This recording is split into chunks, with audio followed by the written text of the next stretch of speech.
E iniziative come queste sono fondamentali perché mettono in comune e fanno lavorare assieme il nostro patrimonio culturale, le istituzioni che lo preservano e lo valorizzano, l'ERSA, l'Agenzia regionale per lo sviluppo agricolo, anche l'Associazione dei fotografi naturalisti e tante altre realtà.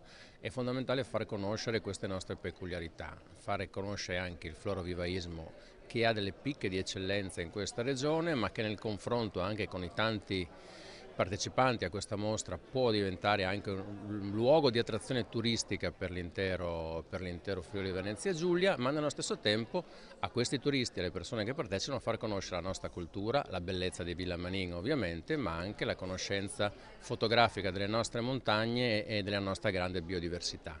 Mettendo insieme questo si capisce che l'agricoltura, il mondo primario è sempre più multifunzionale. Lavorando così facciamo capire che agricoltura è tutto, paesaggio, cultura, identità. Quindi grazie a chi ha organizzato questa iniziativa a cui auguro ovviamente un importante successo.